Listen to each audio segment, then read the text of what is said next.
DTV news కి స్వాగతం. బ్రిటన్లో ముందుగా హెడ్లైన్స్ చూద్దాం. సింగరేణి తెలంగాణకు కొంగు బంగారం. సింగరేణి కార్మికులకు ట్యాక్స్ మినహాయింపునివ్వాలి. ఎమ్మెల్సీ కవిత డిమాండ్.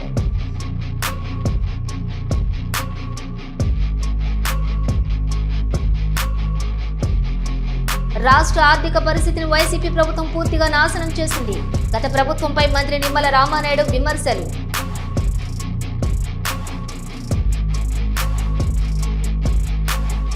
కూటమి ప్రభుత్వం ప్రజాస్వామ్యాన్ని అపహాస్యం చేస్తోంది. మాజీ మంత్రి వెల్లంపల్లి శ్రీనివాస్.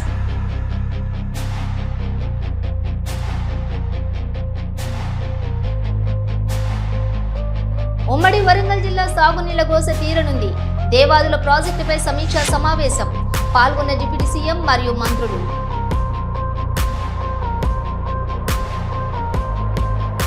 రాష్ట్ర ఎన్నికల కమిషనర్ కార్యాలయం దగ్గర వైసీపీ నేతలకి పబ్లిక్ కి మధ్య వాగ్వాదం నడిచింది. తమ సమస్యలపై ఆర్జీలు ఇవ్వడానికి ఎన్నికల కమిషనర్ కార్యాలయంలో క్యూలో ఉన్న వ్యక్తులను దాటిపోవడానికి ప్రయత్నించిన వైకాపా నాయకులను అడ్డుకున్నారు అక్కడి స్థానికులు. ఒకరితో ఒకరు వాగ్వాదానికి దిగటంతో వారికి నచ్చజెప్పి పంపించారు పోలీసులు.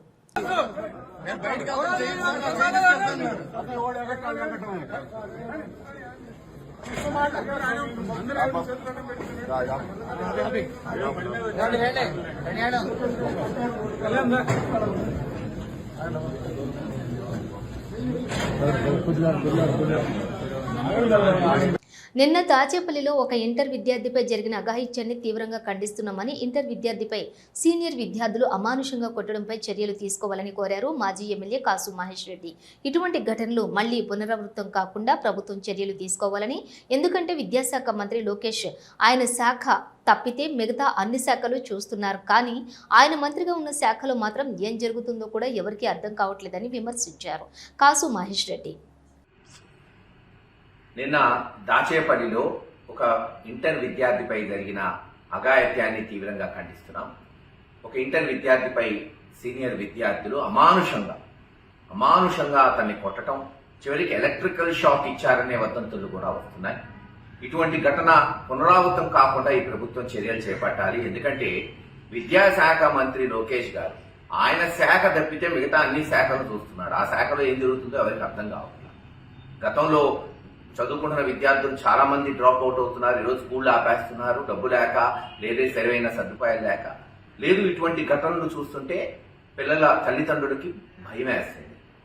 గురజాల పవిత్రమైన ప్రాంతం, గ్రామాలని పట్టణాలు చేసాం, తాగునీరు తీసుకొచ్చాం, మెడికల్ కాలేజీలు తీసుకొచ్చాం, హైవేలు నిర్మించాం, ఇల్లు లేని వాళ్ళకి పట్టాలు ఇచ్చాం. కానీ ఈ రోజున ప్యాకాట క్లబ్బులకి, గంజాయికి, లేదు అసాంఘిక కార్యక్రమాలకి, గ్రనైట్ స్మగ్లింగ్లకి ఏరులై పారుతుంది. ఈ రోజు మద్యం, ఇంటింటికి ఒక కుటీర పరిశ్రమ పెట్టారు. ఇటువంటి వాటికి అది మరి గురజాల ఈరోజు ప్రసిద్ధిగాంస్తుంది. దురదృష్టకరం. తక్షణమే చర్యలు చేపట్టాలి. అంతేకాదు, చాలా వదంతులు ఉన్నాయి ఆ కొట్టిన విద్యార్థుల మీద. వాళ్ళని తక్షణమే టెస్టులు చేయించి అసలు ఏం జరుగుతుంది గురజాలలో, ఎందుకంటే మనం వాళ్ళ పేర్లు ఎత్తటం కానీ వాళ్ళ కుటుంబాలకు హాని కలిగించటం కాదు. మరొకసారి ఇటువంటి ఘటనలు పునరావృతం కాకుండా యాక్షన్ తీసుకోవాలి పోలీసులు. కేవలం ఏదో ఇది ప్రేమ కథనో ఇంకో దాని వల్ల ఘటన జరిగిందనో చేతులు దులుపుకుంటే కుదరదు. దయచేసి పోలీసులు కఠినంగా వ్యవహరించాలి. ఎందుకంటే ఈరోజు చూస్తున్నాం పోలీసు వ్యవస్థ అంటే అక్కడున్న సగం మంది సిఐలు, ఎస్ఐలు కేవలం తెలుగుదేశం నాయకులకి వంట పాడే వాళ్ళు తప్పితే పనికొచ్చేటట్టు కనపడట్లా. అందుకే నికార్సైన పోలీసు ఉంటే లా అండ్ ఆర్డర్ని మరి చట్టపరంగా చర్యలు చేపడితే భయం ఉంటుంది ప్రజల్లో. ఇటువంటి ఘటనలు పునరావృతం కావు. గతంలో కూడా వైఎస్ఆర్సీపీ ప్రభుత్వం ఉన్నప్పుడు కూడా వైఎస్ఆర్సీపీ కొంతమంది నాయకులు ఒక బీసీ డాక్టర్ మీద దాడి చేస్తే వెంటనే 307 పెట్టి వాళ్ళని అరెస్ట్ చేయించారు. లా అండ్ ఆర్డర్ కంట్రోల్ తీసుకొచ్చాం. ఎవరనేది కాదు ఈరోజు నాయకులు చూడాల్సింది. ఎవరు తప్పు చేసినా, ఏ పార్టీ వాళ్ళు చేసినా కఠినంగా ఉంటే ఇటువంటి ఘటనలు పునరావృతం కావు. రాష్ట్ర ఆర్థిక పరిస్థితిని వైసీపీ ప్రభుత్వం పూర్తిగా నాశనం చేసిందని, కూటమి ప్రభుత్వం రాష్ట్ర ఆర్థిక పరిస్థితిని చక్కబెడుతూ సంక్షేమ పథకాలను ప్రజలకు అందించి ఆదుకుంటున్నాడని అన్నారు మంత్రి నిమ్మల రామానాయుడు. పాలకొల్లు నియోజకవర్గంలో పేద మధ్యతరగతి వర్గాలకు ముఖ్యమంత్రి సహాయ నిధి నుంచి ఒకే రోజు 34 మందికి 22.39 లక్షల చెక్కులు మంత్రి రామానాయుడు మరియు కూటమి నాయకులు అందజేశారు. ముఖ్యమంత్రి సహాయ నిధి నుంచి 34 మందికి 21,39,000 రూపాయలు అందుకున్నటువంటి లబ్ధిదారులందరూ కూడా పూర్తి ఆయుర ఆరోగ్యాలతో నిండు నూరేళ్లు కూడా ఆనందోత్సాహాలతో మీరందరూ కూడా జీవించాలని మనస్ఫూర్తిగా ఈ రాష్ట్ర ముఖ్యమంత్రి చంద్రబాబు నాయుడు గారి దగ్గర నుండి మన గ్రామ తెలుగుదేశం జనసేన బీజేపీ కార్యకర్త వరకు కూడా మేమందరం కూడా మనస్ఫూర్తిగా కోరుకుంటూ ఉన్నాం. సో మీకు అందిస్తూ ఉందని అంటే మరి ఈవేళ ఈ ప్రభుత్వం పేదల పట్ల మీ ఆరోగ్యం పట్ల ఎంత శ్రద్ధ కనపరుస్తుంది అనే దానికి ఇదే ఒక ఉదాహరణ విషయాన్ని సందర్భంగా తెలియజేస్తూ ఉన్నాం. ఎందుకు ఈ మాట చెప్తున్నా అంటే గతంలో కూడా చూశారు ప్రభుత్వాన్ని మీరు 5 సంవత్సరాల వాళ్ళ ప్రభుత్వంలో ఎప్పుడైనా ఇట్లా 10 మందిని కూర్చోబెట్టి సీఎంఆర్ఎఫ్ ఇచ్చినటువంటి పరిస్థితి లేదు. ఒక సీఎంఆర్ఎఫ్ ఇస్తే దాన్ని 6 నెలలు చక్రం కింద తిప్పేవారు. అటువంటి పరిస్థితి అంటే 100 మంది అప్లై చేస్తే ఒక్కటో 6 ఇచ్చి చేతులు దుక్కునేటువంటి పరిస్థితి. సీఎంఆర్ఎఫ్ అప్లికేషన్ మీరు కష్టపడి వాళ్ళ వైఎస్ఆర్సీపీ కార్యాలయం ఇస్తే ఆ ఇన్ఛార్జి ఖాళీ చేసినప్పుడల్లా మీరు పెట్టిన అప్లికేషన్లన్నీ కూడా ఆ ఖాళీగా ఏదైతే బిల్డింగ్ లోకి ఇక్కడే ఉండిపోయాయి. మళ్ళీ వాటిని పాపం తుడిసేవాళ్ళు మళ్ళీ ఆ కాలగొట్ల మీద బోదుగొట్ల మీద వాటి మీదకి పోయి మీరు ఇచ్చేటువంటి అప్లికేషన్ అటువంటి పరిస్థితి గతంలో. కానీ ఈరోజు అటువంటి స్థితి లేకుండా వారం ఈరోజు ఆదివారం గత ఆదివారమే దగ్గర 72 లక్షల రూపాయలు, అంతకుముందు ఆదివారం 62 లక్షల రూపాయలు. ఇట్లా ప్రతి వారము కూడా 30 మందికి 50 మందికి 70 మందికి 80 మందికి లక్షల రూపాయలు ఈవేళ ముఖ్యమంత్రి సహాయ నిధి నుంచి ఇస్తూ ఉన్నామని అంటే ఈవేళ మీరందరూ కూడా గుర్తుపెట్టుకోవాలి. ఎందుకంటే ఈవేళ ఆర్థిక పరిస్థితి కూడా సహకరించినటువంటి స్థితిలో నిజంగా 2014-19లో మన ప్రభుత్వం ఉంది. 19లో ప్రభుత్వం కంటిన్యూ అయ్యి ఉంటే మనకి తిప్పలు ఉండేవి కాదు. కానీ 19-24లో ఒక రాక్షస ప్రభుత్వం వచ్చింది, ఒక నియంత్రణతో ప్రభుత్వం వచ్చింది, నిరంకుశతో ప్రభుత్వం వచ్చింది. రాష్ట్ర ఆర్థిక పరిస్థితి అంతా కూడా ఊడ్చేశారు మొత్తం అంతా కూడా. ఒక ఖాళీ చిల్లుకుండని మనకు అప్పచెప్పారు. అటువంటి స్థితిలో కూడా ఇంత పెద్ద ఎత్తున ఈ ప్రభుత్వం మీకు సాయం అందిస్తుంది అని అంటే గత 5 సంవత్సరాల్లో ఒక్క ఛాన్స్ అధికారంలోకి వచ్చినటువంటి వ్యక్తి అది ఏ మాత్రం సాయం మీకు అందించకపోయి ఈరోజు గ్రామాన వారిని ఈ ప్రభుత్వం మీకు సాయం చేస్తుంది అంటే సాయం అందుకునే ప్రతి ఒక్కరూ కూడా 10 మందికి 100 మందికి 1000 మందికి మీరు చెప్పి ఈ ప్రభుత్వాన్ని ఆశీర్వదిస్తే ఇంకొక 100 మందికి ఇంకొక 1000 మందికి ఇంకొక 1,00,000 మందికి ఇంకొక 1,00,00,000 మందికి ఈ ప్రభుత్వం ద్వారా సాయం అందుతుంది. ఆ రకంగా మీరందరూ కూడా ఈ ప్రభుత్వానికి ఎప్పుడు కూడా తోడ్పాటును అందించాలని చెప్పి తెలియజేసుకుంటూ ఈరోజు మన నియోజకవర్గంలోని ఇప్పుడే చూస్తే 6,9,00,00,000 రూపాయలు ఈ మొదటి సంవత్సర కాలంలోనే ముఖ్యమంత్రి సహాయం నుంచి ఇప్పటివరకు సంవత్సర కాలంలోనే మీరు సాయం అందించారు. మొదటి సంవత్సరమే 6,9,00,000 రూపాయలు. గత 5 సంవత్సరాల పాలనలో ఇందులో 5% కూడా ఇవ్వాలి. 5 సంవత్సరాల్లో 5% కూడా ఇవ్వాలి. ఆ ప్రభుత్వానికి ఈ ప్రభుత్వానికి ఉన్న తేడా ఏంటనేది ఇదే మీకు ఉదాహరణ. ఈవేళ మీకు ఒక గ్యారంటీ ఉంది, ఒక భరోసా ఉంది. ఒక ఆసుపత్రికి వెళ్లి మనం వైద్యం చేయించుకుంటే అందులో బిల్లులు పెట్టుకుంటే మనకు మళ్ళీ ఎంతో కొంత మళ్ళీ మన కుటుంబానికి ఆధారంగా ఉంటుంది అనేటువంటి ఒక భరోసా ఈ రోజు మీకు రావడం జరిగింది. ఈవేళ మీరు 10,000, 1,00,000 రూపాయలు, 5 లక్షలు, 10 లక్షలు తీసుకోవచ్చు. మరి గతంలో అవన్నీ కూడా అప్పుల కింద ఉండిపోయి దయవించి మీరు అందరూ కూడా అర్థం చేసుకుని ఈ ప్రభుత్వాన్ని ఇంత సాయం అందిస్తున్నటువంటి ఈ ప్రభుత్వాన్ని మన చంద్రబాబు నాయుడు గారిని, పవన్ కళ్యాణ్ గారిని, వీరిద్దరికీ అండగా ఉన్నటువంటి నరేంద్ర మోడీ గారికి మీరందరూ కూడా ఎప్పుడు కూడా కృతజ్ఞతగా ఉండాలని చెప్పి మీ ద్వారా అందరికీ కూడా తెలియజేస్తున్నారు. డోన్ పట్టణంలోని ఆగస్టు 13న నిర్వహించబడనున్నటువంటి రైతు సంబర సభ ఏర్పాట్లపై డోన్ మార్కెట్ యార్డ్లోని రైతులు మరియు సంబంధిత అధికారులతో డోన్ శాసనసభ్యులు కోట్ల జయసూర్యప్రకాష్ రెడ్డి సమావేశం నిర్వహించారు. అనంతరం సభా ప్రాంగణంలోని పార్కింగ్, భోజన సదుపాయాలు మరియు ఇతర సౌకర్యాలపై ప్రత్యక్షంగా పరిశీలన జరిపి సమగ్ర ఏర్పాట్లు ఉండేలా సూచనలు అందించారు.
రాజీవ్ గాంధీ సివిల్స్ అభయహస్తంలోని చెక్కుల పంపిణీ కార్యక్రమానికి హాజరయ్యారు deputy CM Mallu Bhatti Vikramarka. Civils mains కొరకు సిద్ధమవుతున్నటువంటి వారికి ఆర్థికంగా ఆదుకోవడానికి చేసే ప్రయత్నంలో భాగంగా రాజీవ్ గాంధీ సివిల్స్ అభయహస్తం కార్యక్రమం చేపట్టినట్లుగా చెప్పారు డిప్యూటీ సీఎం భట్టి విక్రమార్క. అట్లాగే సింగరేణి డైరెక్టర్ గౌతమ్ గారికి, మిగతా డైరెక్టర్లందరికీ, ముఖ్యంగా యూపీఎస్సీ పరీక్షల్లో ఉత్తీర్ణులై ప్రజలకు సేవ చేయటం కోసం తర్ఫీదు పొందుతున్నటువంటి సివిల్ తెలుగు రాష్ట్రాల నుంచి సెలెక్ట్ అయినటువంటి వారందరికీ ముందుగా నా హృదయపూర్వకమైనటువంటి అభినందనలు తెలియజేస్తూ ఉన్నాను. అట్లాగే ఈ రాష్ట్రం నుంచి సివిల్ సర్వెంట్గా పనిచేయటానికి యూపీఎస్సీ పరీక్షకు ప్రిపేర్ అయి తద్వారా ఈ సమాజానికి సేవ చేయాలనేటువంటి ఆలోచనతో తయారై ఈరోజు పరీక్షకి సిద్ధమవుతున్నటువంటి 178 మంది మీ అందరికి కూడా నా హృదయపూర్వకమైనటువంటి అభినందనలే కాకుండా మీరంతా విజయం సాధించాలని మనస్ఫూర్తిగా రాష్ట్ర ప్రభుత్వం నుంచి ప్రగాఢంగా కోరుకుంటున్నాను. మానవ వనరులు చాలా అతి ముఖ్యమైనటువంటి మన రాష్ట్రానికి హ్యూమన్ రిసోర్స్ అత్యంత బలమైనది, పెట్టుబడి కూడా.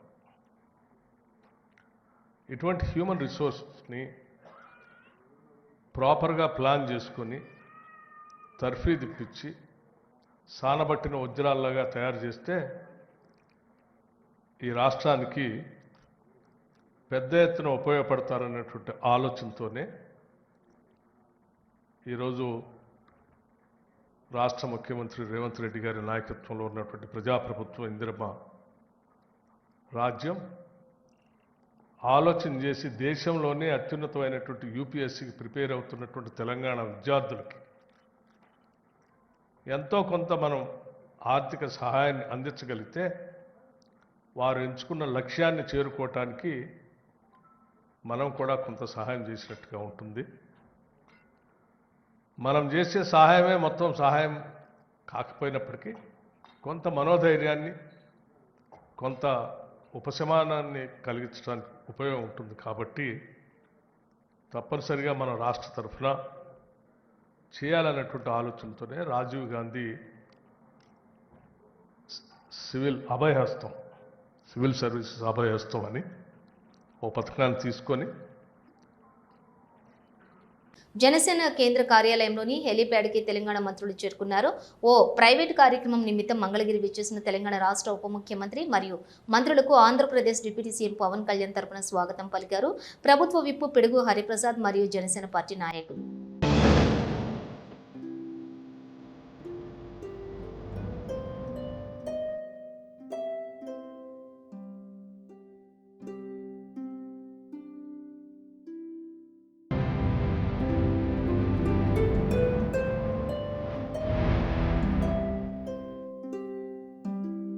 HMS general secretary Riyaz Ahmed, Singareni Jagruthi HMS నాయకులతోటి ఎమ్మెల్సీ కల్వకుంట్ల కవిత సమావేశమయ్యారు. ఈ సందర్భంగా ఎమ్మెల్సీ కవిత మాట్లాడుతూ సింగరేణి తెలంగాణకు కొంగు బంగారం అని, సింగరేణి తెలంగాణకు ప్రకృతి ఇచ్చినటువంటి వరమని, ఉమ్మడి ఏపీలో తెలంగాణ అనుభవించిన కరువు అందరికీ తెలుసు. తెలంగాణ ఏర్పడిన తర్వాత నేడు సింగరేణి ఏరియా మినీ ఇండియాగా మారిందని అన్నారు కవిత. మరి మీ అందరికీ తెలుసు, ఒక్కొక్క సింగరేణి కార్మికుడు యావరేజ్గా దాదాపుగా ఒక 6 టన్నుల బొగ్గును ఉత్పత్తి చేస్తాడు ప్రతిరోజు. మోడీ గారి లెక్కలు అంటేనేమో టన్నుకు 25,000 రూపాయలు. కానీ మోడీ లెక్కలు కాదు, మనం మామూలు లెక్కలు తీసుకున్నా కూడా టన్నుకు 5,000 పట్టుకున్నా కూడా ఒక్కొక్క కార్మికుడు సింగరేణిలో రోజుకు 30,000 రూపాయలు సంపాదించి తెలంగాణకు ఉల్టా ఇచ్చేటటువంటి పరిస్థితి ఉంటుంది. అంటే సింగరేణి కార్మికుడి చెమటతో తడిచినటువంటి ఆ బొగ్గుకు అంత విలువ ఉన్నది. కానీ సింగరేణి కార్మికులకు మనం ఇచ్చేది చాలా తక్కువనే ఉంటుంది. ఇక మోడీ గారు ఏం చేసిండ్రు, ఇచ్చేటటువంటి జీతం మీద ఇన్కమ్ ట్యాక్స్ 10-15 ఏళ్ళ నుంచి అడుగుతున్నాం ఇన్కమ్ ట్యాక్స్ రద్దు చేయాలని. ఇంకా కొత్తగా ఆయన పర్కులు కొత్తగా ఇస్తారు. ఆ పర్కులన్నిటి మీద కూడా వాళ్ళు ఇన్కమ్ ట్యాక్స్ వేయడంతో చాలా అదనంగా భారం పడుతుంది. నేను భారతీయ జనతా పార్టీని డిమాండ్ చేస్తూ ఉన్నా, సింగరేణిలో ఎంప్లాయీస్కి వచ్చేటటువంటి పర్క్స్ ఏవైతే ఉంటాయో వాటి మీద ఇన్కమ్ ట్యాక్స్ తక్షణమే రద్దు చేయాలి. ఇతర పిఎస్యూస్లో ఎక్కడన్నా ఇన్కమ్ ట్యాక్స్ పర్క్స్ మీద వేసినటువంటి ఇన్కమ్ ట్యాక్స్ను రియంబర్స్మెంట్ ఇస్తున్నారు. ఒక్క మన సింగరేణిలనే కార్మికులకు రియంబర్స్మెంట్ ఇస్తలేరు. ఆ రియంబర్స్మెంట్ ఇవ్వవలసిందిగా కూడా నేను ప్రభుత్వాన్ని డిమాండ్ చేస్తున్నా. వాటి కోసం ఖచ్చితంగా పోరాటం కూడా చేస్తాం. కోదాడ మండలం రెడ్లగుంటలోని ఎంజీఎన్ఆర్ఈజీఎస్ నిధులు 20 లక్షలతో నిర్మాణం చేసినటువంటి గ్రామ పంచాయతీ భవనం ప్రారంభోత్సవం చేశారు కోదాడ ఎమ్మెల్యే పద్మావతి రెడ్డి.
ఉమ్మడి వరంగల్ జిల్లా సాగునీళ్ల గోస తీరనుందని అన్నారు మంత్రి దనసరి సీతక్క. దేవాదుల ప్రాజెక్టును పూర్తి స్థాయిలో అందుబాటులోకి తెచ్చి పచ్చని పంటలకు పురుడు పోసేలా సంకల్పాన్ని ఈ ప్రజాప్రభుత్వం భుజానికెత్తుకుని ముందుకు సాగుతోందన్నారు సీతక్క. దేవాదుల ప్రాజెక్టుపై సమీక్ష సమావేశంలో సీతక్కతో పాటు డిప్యూటీ ముఖ్యమంత్రి మల్లు బట్టి విక్రమార్క, మంత్రులు ఉత్తమ్ కుమార్ రెడ్డి, కోమటిరెడ్డి వెంకటరెడ్డి, వాకిటి శ్రీహరి, పొంగిరెడ్డి శ్రీనివాసరావుతో పాటుగా ఉమ్మడి వరంగల్ జిల్లా ప్రజాప్రతినిధులు పాల్గొన్నారు.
మాజీ మంత్రి YSRCP PSC member Vellampalli Srinivas media సమావేశం నిర్వహించారు. కూటమి ప్రభుత్వం ప్రజాస్వామ్యాన్ని అపహాస్యం చేస్తున్నారని, అధికారాన్ని అడ్డుపెట్టుకుని రౌడీయిజం చేస్తూ జెడ్పీటీసీ ఉప ఎన్నికలలో గెలవాలని చూస్తుందని విమర్శించారు వెల్లంపల్లి.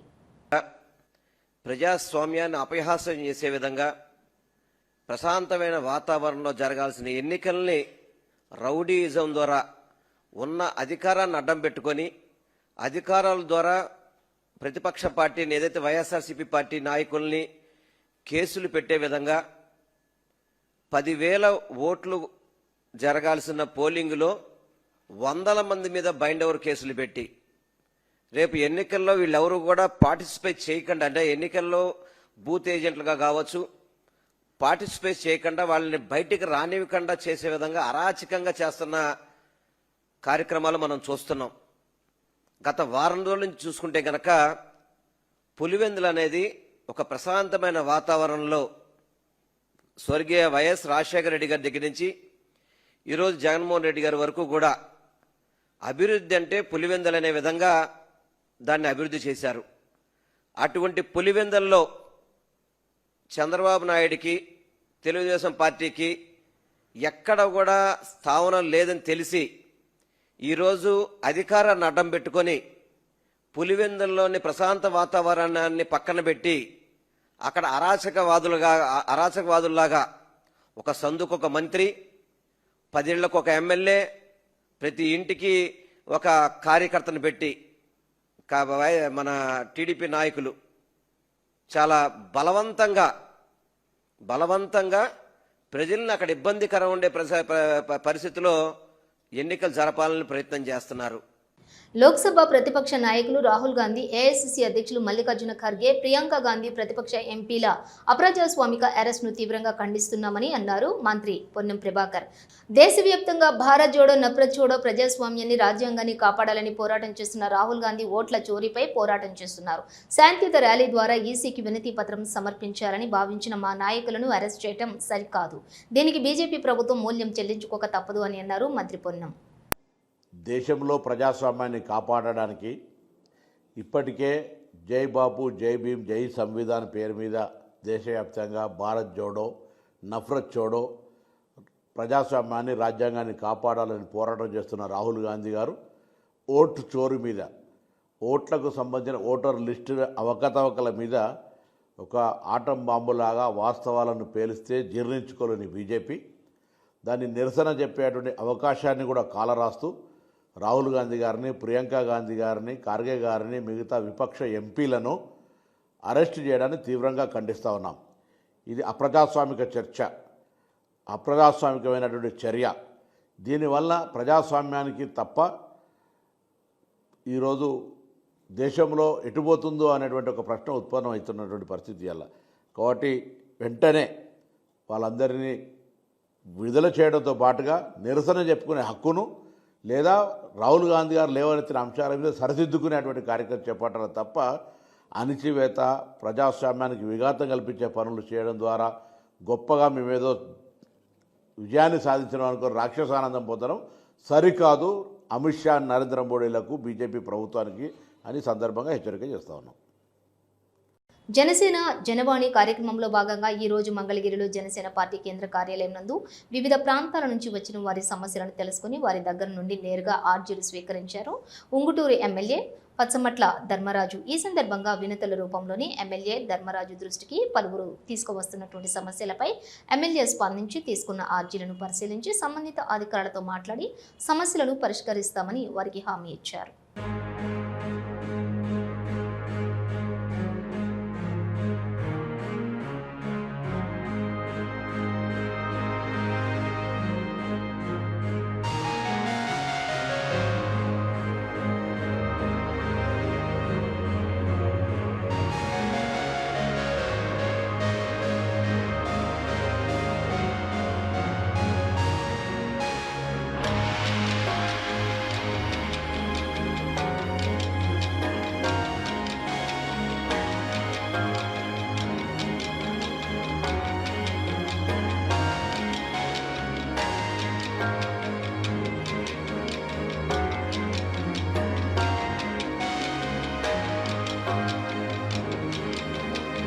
ప్రజావాణిలో గోడు చెప్పుకునేందుకు వచ్చిన దివ్యాంగుడిని కలెక్టర్ ఎదుటి ఈడ్చి వీల్ చైర్ నుంచి కింద పడేసి లాక్కెళ్లడం అత్యంత దుర్మార్గమని, ఈ ఘటనకు బాధ్యుడైన కానిస్టేబుల్పై కఠిన చర్యలు తీసుకోవాలని, తన కళ్లెదుటి ఇంతటి దారుణం జరుగుతున్నా స్పందించని జగిత్యాల కలెక్టర్పై చర్యలు తీసుకోవాలని డిమాండ్ చేస్తున్నాను అంటూ ఎక్స్ వేదికగా పోస్ట్ చేశారు ఎమ్మెల్సీ కవిత. ప్రజాపాలన అంటే ఇదేనా అని ప్రయాణించారు ఆమె.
ఇవి బులెటిన్ విశేషాలు. మరో బులెటిన్తో మళ్ళీ కలుద్దాం. అంతవరకు చూస్తూనే ఉండండి న్యూస్.